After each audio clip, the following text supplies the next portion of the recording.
वापिस से आते हैं, जंप शिप का मतलब क्या होता है। जंप शिप का मतलब होता है इलीगल तरीके से यूएस के अंदर रहना। अब होता क्या है, हमारे पास C1D वीजा होता है, हम लोग यूएस जा सकते हैं, क्योंकि अगर आप शिप में जॉब कर रहे हो तो C1D वीजा कंपलसरी हो जाता है। और यहाँ पे आप उस वीजा को लेके यूएस तो पहुंच जाते हो, बट जिस शिप को आपको ज्वाइन करना होता है आप उस शिप को ज्वाइन नहीं करते हो। आप शिप में ज्वाइन करने से पहले ही आप लोग कहीं और चले जाते हो। और अधिकतर ये देखा गया है कि जिनको कुछ सालों का एक्सपीरियंस होता है, 1-2 साल का उनको यूएस के अंदर एक्सपीरियंस होता है, उनके कनेक्शंस बन जाते हैं, वही ये सारी चीजें करते हैं।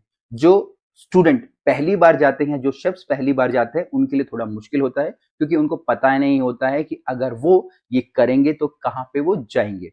और मैं आपको ये भी बता दूं, आप लोग कभी भी ऐसी कोशिश नहीं कीजिएगा, ये कंप्लीटली इलीगल है। मेरे भी कई सारे फ्रेंड्स थे पहले जिन्होंने की जंप शिप करी, यूएस में रहे, उसके बाद कई सालों तक उन्होंने यूएस में काम किया, ठीक है, वो एक जमाना था। बट अगर आप इस समय देखेंगे, जितना आप वहां पे जंप शिप करके इलीगल करके रह के कमाते हैं, उतना आप आराम से शिप की जॉब करके या फिर इंडिया में रह के भी कमा सकते हैं। कोई ऐसी बड़ी बात नहीं है। उस समय कुछ और जमाना था, इस समय कुछ और जमाना है। दूसरा, उस समय जो रूल रेगुलेशन होते थे वो उतने ज्यादा स्ट्रांग नहीं होते थे कि अगर आपने जंप शिप कर लिए तो कुछ समय के बाद आप अपने आप को सरेंडर कर दोगे, डिपोर्ट होके इंडिया आ जाओगे। हो सकता था कि थोड़ी समय तक आपको जेल में रहना पड़ेगा, ये सारी चीजें होती हैं। बट अब यहाँ पे रूल रेगुलेशन और ज्यादा स्ट्रांग बनते जा रहे हैं, और यहाँ पे कहीं ना कहीं आपको मॉनेटरी और खुद इन पर्सन भी आपको वहां पे ये सारा लॉस होता है अगर आप जंप शिप करते हो। तो मेरा तो कहना यही है आप सब स्टूडेंट्स के लिए कि जंप शिप वंप शिप के बारे में आपको नहीं सोचना है।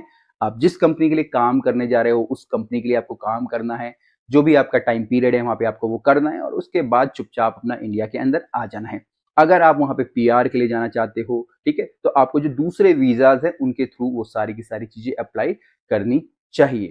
तो टोटली इस वीडियो का मैसेज यही है कि आपको इलीगल तौर पे जो यूएस में नहीं रहना है, आपको प्रॉपरली जो वीजा आपका C1D वीजा है, जो कि शिप में सिर्फ ज्वाइनिंग के लिए होता है, उसका उसी तौर से आपको यूज करना है।